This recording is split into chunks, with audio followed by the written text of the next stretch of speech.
Partamos hablando de la Constitución del 80. La idea de hacer una nueva Constitución fue en los primeros meses después del golpe, pero fueron 8 años hasta que se presentó un texto. ¿Cómo fueron esos años? ¿Hubo discusión respecto a la Constitución? ¿Se hablaba de este proceso que se estaba llevando a cabo? Efectivamente, como tú dices, meses después del golpe militar se creó una comisión con pura gente de gobierno. Ellos se demoraron más de 5 años en elaborar un proyecto. Y cuando terminaron el proyecto, se lo enviaron a una institución también absolutamente antidemocrática que se llamaba el Consejo de Estado, que era presidido por Jorge Alessandri y con pura gente designada por el régimen militar. Ellos se tomaron 22 meses en analizar el proyecto que les habían enviado. Y de ahí ellos se lo mandaron a la Junta Militar. La Junta Militar, al cabo de 40 días, el 11 de agosto del año 1980, convocó a un plebiscito para 30 días después. Vale decir, la comisión tuvo 5 años, los otros órganos de la dictadura tuvieron otros 3 y el pueblo tuvo 30 días para votar, estudiar y resolver.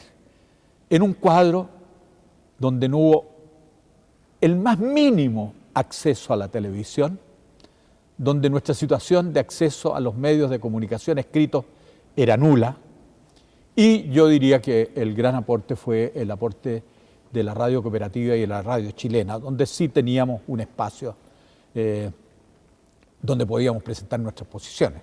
¿Cómo recibieron ustedes el momento en que se anuncia que ya habrá un plebiscito en un mes más? ¿Cómo lo toma la oposición? ¿Estaban preparados o fue sorpresivo? No, es decir, nosotros no esperábamos naturalmente un acto democrático. Nos sorprendió. El plebiscito nos agarra en un momento en el cual estamos empezando a una convergencia entre los demócratas cristianos y los socialistas renovados. Y eso va a ser una gran fuerza. Y la primera demostración de nuestro trabajo conjunto fue en el año 1980, en donde nos dábamos la mano viejos adversarios que eran socialistas, que habían estado con Salvador Allende, nosotros que habíamos estado con Frei Montalva, que habíamos sido tremendos opositores recíprocamente durante el periodo de Allende, nos dábamos la mano y trabajábamos juntos. Y eso fue el inicio de lo que después vendría. Fue un periodo, yo diría, muy duro, con bastante temor, pero muy noble de la gente, cómo se encontraba, en fin, y cómo nos comportábamos. ¿Hubo que limar asperezas? ¿Pesaba el hecho de que una parte de la democracia cristiana hubiera apoyado el golpe? ¿Eso se lo sacaron en cara? ¿Cómo se superó ese obstáculo? Yo creo que nunca fue, ha venido siendo con el transcurso del tiempo más importante. Quiero decir que, por ejemplo, el golpe militar fue el 11. El día 19 se hizo un Te Deum. En ese Te Deum, que lo tenía que organizar el cardenal Silva Enrique, nadie lo podrá catalogar de partidario del régimen militar, lo organizó e invitó a los 3 expresidentes de la República, vivos, Jorge Alessandri, Gabriel González Videla y Eduardo Frei. Cuando termina la ceremonia, Gabriel González Videla y Jorge Alessandri van a darle la mano a la Junta Militar. Y Eduardo Frei se niega a darle la mano a la Junta Militar y se retira. Vale decir, una semana después del golpe, Frei estaba en una posición frontal en contra del régimen militar. Y eso no se lo perdonaron nunca. Y cuando Frei pronuncia su discurso aquí, hacía 5 años que había escrito un manifiesto que se llamaba El mandato de la historia y las exigencias del porvenir, era imposible no votar.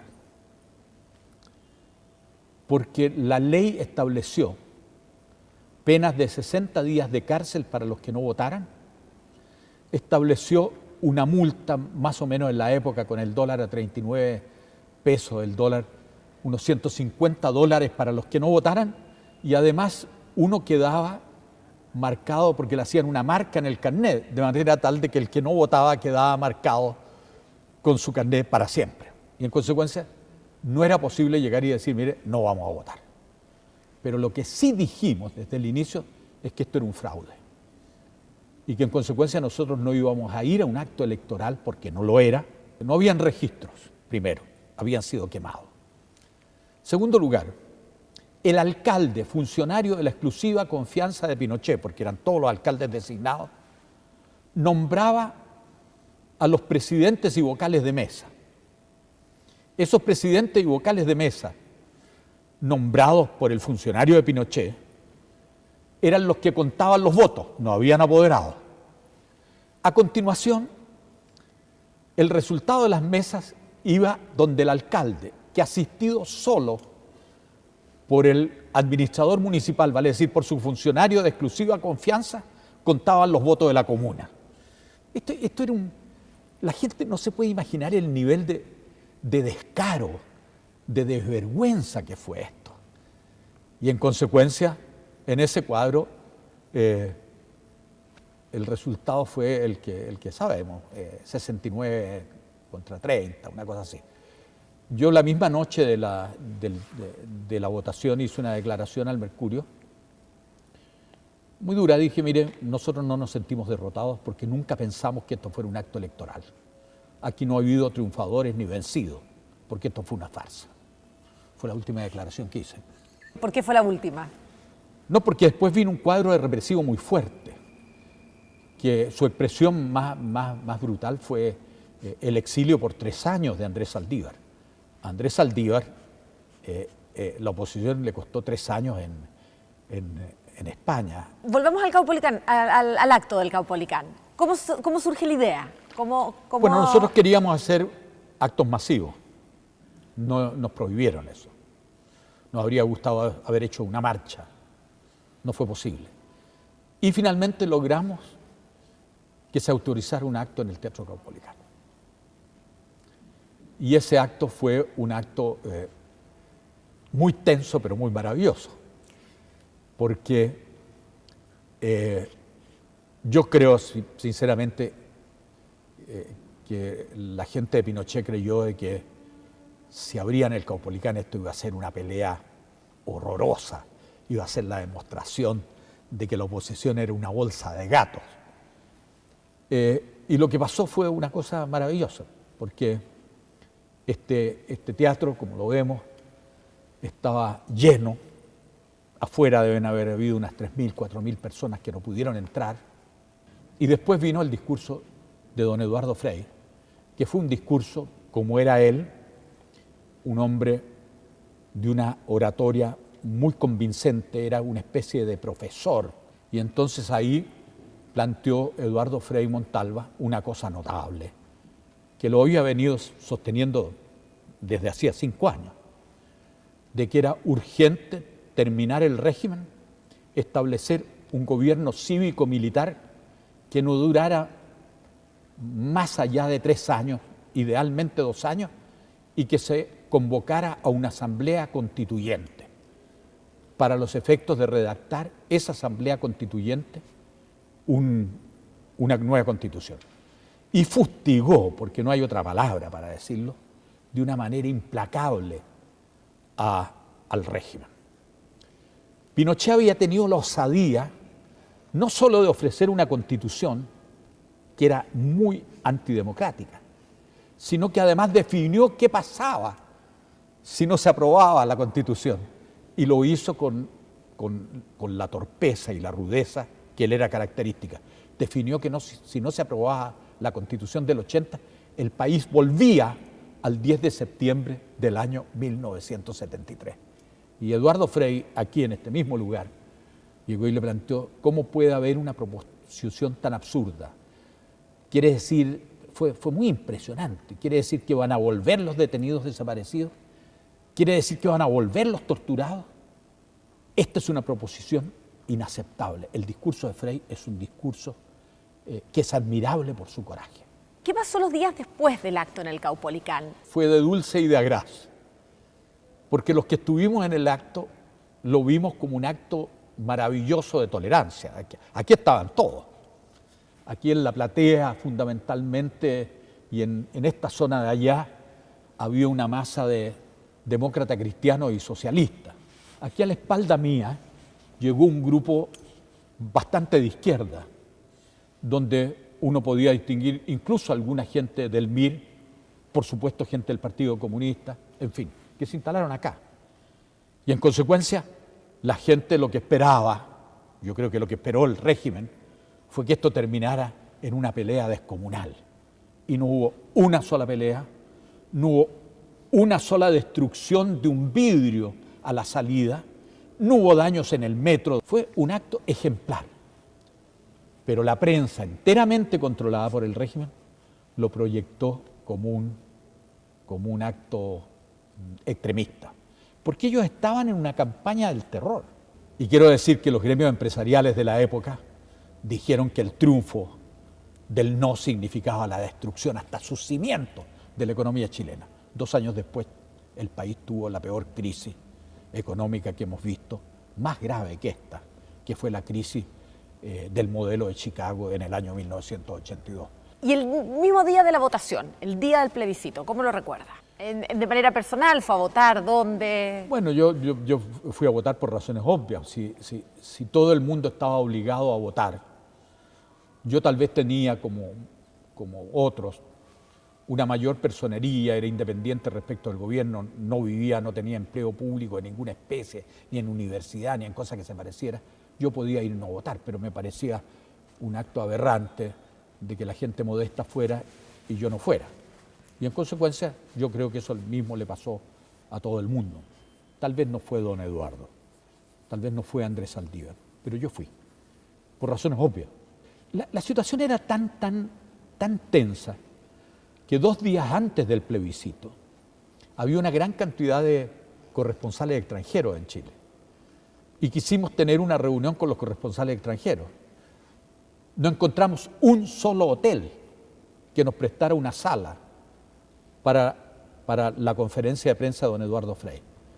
Y un amigo nuestro, Guillermo Atria, prestó su casa ahí en la calle Santa María.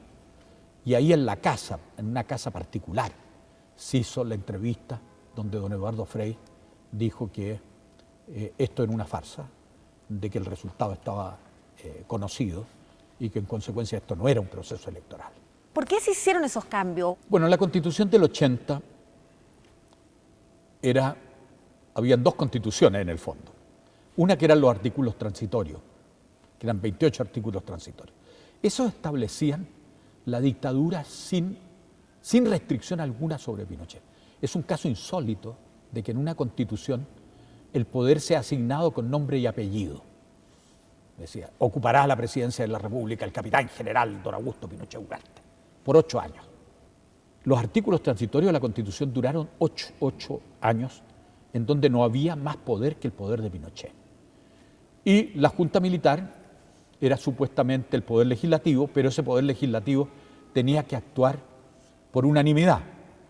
Y como Pinochet nombraba ahí a un oficial general, que era el que le siguiera en el rango, que era una persona de su exclusiva confianza, no había ley si Pinochet no estaba de acuerdo. El 88 nosotros ganamos, pero cuando ganamos había que tener claro también de que habíamos ganado electoralmente, pero la estructura del poder era bastante complicada. Primero porque Pinochet tenía el respaldo de unas Fuerzas Armadas monolíticamente unidas detrás de él. Yo muchos años estudié regímenes militares. No hubo nunca un régimen militar, ni en Argentina, ni en Perú, en esa época se llenaron de regímenes militares, América Latina, ni Brasil, donde hubiera un poder tan grande del dictador sobre sus propias Fuerzas Armadas. En consecuencia, teníamos un cuadro, y además, cosa que a mí me duele porque yo fui en ese momento el jefe de la campaña del 88.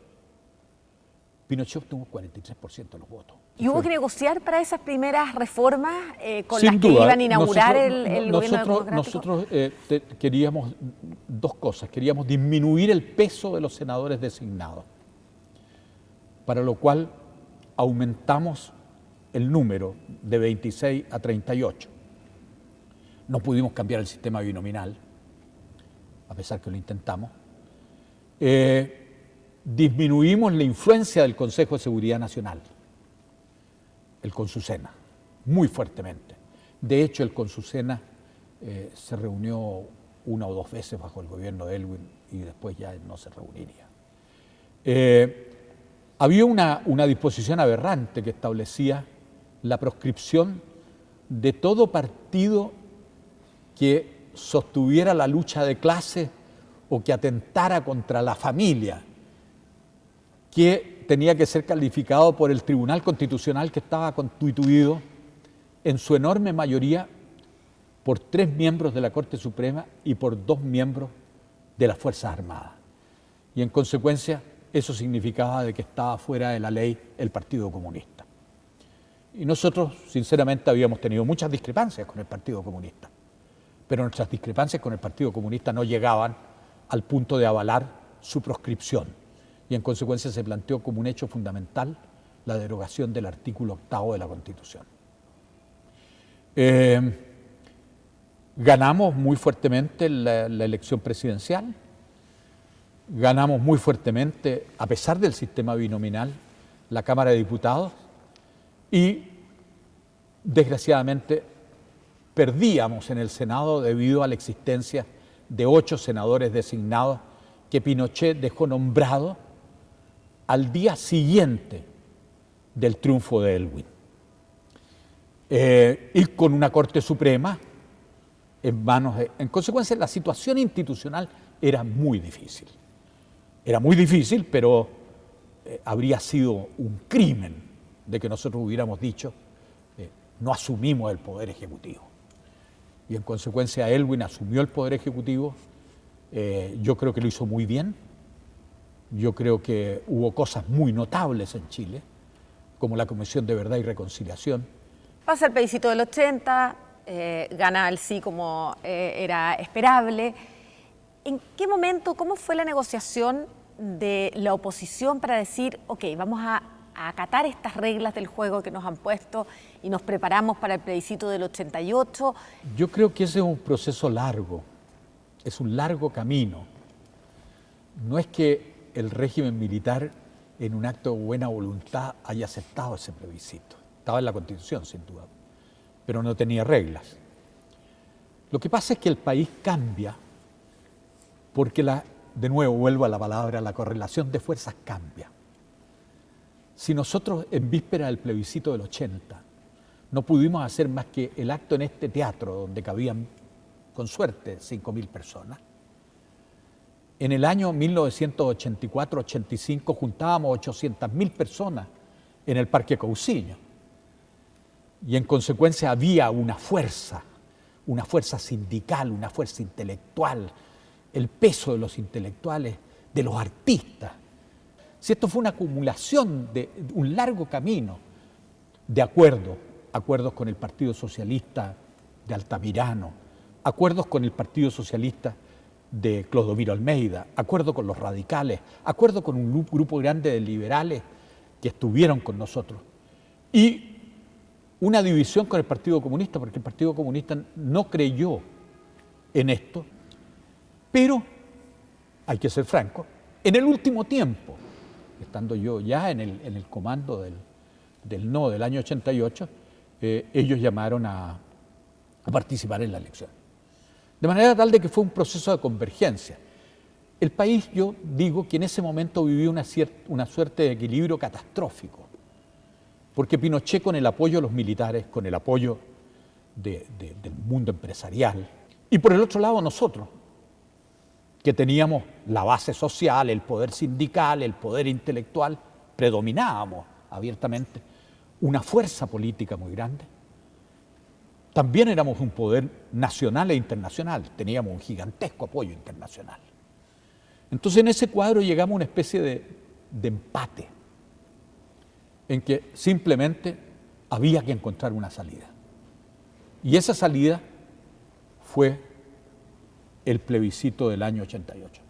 Nosotros dijimos de que no reconoceríamos jamás un plebiscito que se hiciera sin registros electorales.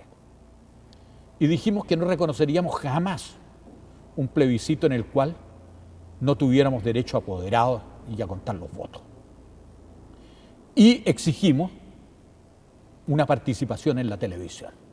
Yo recuerdo que cuando se abrieron los registros electorales, para nosotros fue muy difícil, porque el primero que se inscribió en la mesa número 1, creo que era en el Instituto Superior de Comercio, fue Augusto Pinochet. Y los que estábamos buscando 7 millones de personas que se inscribieran para votar. Nos decían, yo me acuerdo, Andrés Saldívar, Ricardo Lagos, Gabriel Valdés, nos decían, ¿ustedes qué están haciendo? Así que van a inscribirse en una cosa en la cual el primer inscrito es Augusto Pinochet. Nos inscribimos 7 millones de personas. Y ahí tuvo un rol fundamental, por ejemplo, la viuda de Salvador Allende, la Tencha Bussi, que cuando la dejaron entrar, entró, llegó a Pudahuel y en Pudahuel dijo, hay que inscribirse. Ustedes, con la experiencia que ya habían tenido en el plebiscito del 80, en miras al plebiscito del 88, dijeron, ya aprendimos, acá ya sabemos lo que tenemos que exigir. Y fue por eso que pudieron ustedes exigir campaña electoral en la televisión, registros y qué sé yo. ¿De qué manera ustedes usaron esa experiencia y cómo cambió un plebiscito respecto al otro? Primero nosotros partimos reclamando elecciones libres. Por allá por el año 87 planteamos de que queríamos elecciones libres y se crearon 3 comités de elecciones libres. Reclamamos eso. Y de repente Pinochet dijo, nada con elecciones libres. Aquí vamos plebiscitos, sí o no. En ese momento nosotros teníamos un comité técnico que llamábamos, donde estaba lo mejor de la intelectualidad que este país tenía en el área de las ciencias sociales. Y todos dijeron, mira, a nosotros lo peor que nos puede pasar es que nos permitan elecciones libres porque a lo mejor vamos a ir en 3 o 4 listas. En cambio, si nos dicen sí o no, vamos a tener una unidad total. Y en consecuencia nosotros miramos la idea de un plebiscito sí o no como una oportunidad. ¿Cómo recuerdan los primeros años de democracia, el gobierno de Elwin o quizá también parte del gobierno de Frey, el hecho de tener todavía la Constitución del 80? Nosotros siempre nos habría gustado un cambio constitucional. ¿Para qué? Para que fuera una constitución que se ajustara a los cánones internacionales, porque las constituciones, hoy día se habla tanto de una hoja en blanco, que si las constituciones democráticas todas tienen un sustrato común. Hay diferencias, por supuesto, pero tienen un sustrato común. Y entonces se fue produciendo un choque constante con la Constitución del 80. Nunca fue grato. Hay que pensar, por ejemplo, que el general Stange se da el lujo de decirle al presidente de la República, a Eduardo Frei, cuando Eduardo Frei pide su renuncia por la vinculación que había con problemas de derechos humanos, dice, yo no renuncio, porque él tenía la posibilidad, de acuerdo con la Constitución, de ser director general de Carabineros Inamovibles. ¿Qué importancia tuvieron las reformas del 2005 y el hecho de que Ricardo Lagos hubiera firmado la Constitución? ¿Le entregó la legitimidad que necesitaba? Bueno, yo creo que, visto de hoy, fue un enorme avance. Fue un enorme avance. Ahí se puso término a los senadores designados, pero no daba para calificarlo de nueva Constitución. Ricardo Lagos, a mi juicio, con mucha honestidad, ha dicho que es la Constitución que era posible. Fue un gran avance, pero no todo lo que quisiéramos. Hablemos de este proceso constituyente. Nunca en la historia de Chile ha habido una constitución que surja desde los ciudadanos. ¿Qué oportunidad estamos viviendo con este proceso constituyente? Bueno, yo creo que este es el proceso constituyente más democrático que ha habido, no cabe duda. La Constitución del 25 fue una Constitución que partió con la idea de ser muy democrática, pero al final terminó siendo redactada por una comisión en la cual don Arturo Alessandri tuvo mucho que ver.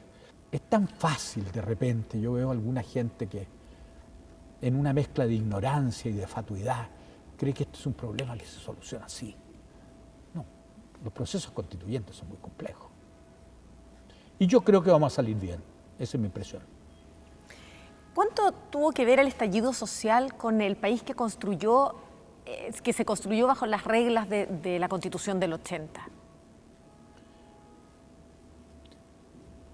Yo no creo que el país se haya construido bajo las reglas de la Constitución del 80.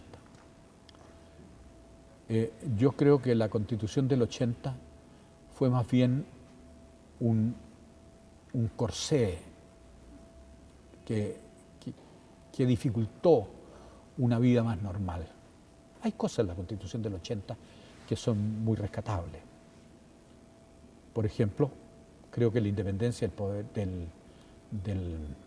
del Banco Central es una cosa rescatable. Creo que el capítulo 3 de la Constitución, que establece derechos, es más avanzado que el del 25. Pero de nuevo, son derechos que nunca fueron cumplidos mientras la Constitución estuvo bajo los gobiernos militares. Ahí se garantiza el derecho a la vida, a no ser objeto de malos tratos, en fin, pero no se cumplió. Se garantiza el derecho a vivir en un ambiente libre de contaminación. Y la primera institución para luchar en contra de la contaminación fue la Ley de Base del Medio Ambiente, que se aprobó en los últimos 2 días del gobierno de Patricio Aylwin y que a mí me tocó como ministro de la Presidencia ser su primer ministro secretario. Pero no había una institucionalidad medioambiental. Y en consecuencia, yo creo que aquí hay que tomar cosas que venían de la Constitución del 33, hay que tomar cosas que venían de la Constitución del 25, una que otra de la Constitución del 80, por ejemplo, la independencia del Banco Central, y redactar una nueva carta que sea, como muy bien dice Patricio Zapata, una casa para todos. Bueno, yo creo que forma parte de este hecho nuevo, de que estamos haciendo una constitución bajo estándares democráticos que nunca habían habido antes. Y en consecuencia que el pueblo elija si quiere o no nueva constitución, y lo va a hacer en pocos días más. Es una gran cosa. Y ahí de nuevo el pueblo dice, se le presenta ese proyecto y el pueblo dice, ¿la apruebo o lo rechazo? Y si dice apruebo, rige ese proyecto. Y si dice rechazo, vuelve a la Constitución del 80. No puede ser más claro. No puede ser más democrático. ¿Qué le diría a aquellos que piensan que son 2 años de incertidumbre, de inestabilidad, sumado a la crisis económica y del empresariado? Saquemos la crisis económica, porque la crisis económica ya, yo te decía que en el año 1980, la derecha económica chilena dijo de que si ganaba el no, se iba a derrumbar la economía. Supongamos que gana el rechazo. En ese caso, viene la elección del Parlamento. Y ese Parlamento tendría que hacer las reformas. Me es difícil creer que ese Parlamento vaya a despachar una reforma constitucional en un plazo menor que el de la Asamblea Constituyente. Yo creo que eso es una falacia. Es una falacia. No veo que estas personas muchos de ellos, no todos, que se demoraron 25 años en terminar con los senadores designados y 35 años en terminar con el sistema binominal, bruscamente les dé un fervor constitucionalista que los lleve a cambiar en meses una constitución que han defendido por décadas. Yo creo que eso es una falacia. Yo no la creo. Y por eso es que estoy firmemente porque vayamos a una asamblea constituyente. Y ojalá en la asamblea constituyente elijamos las mejores personas.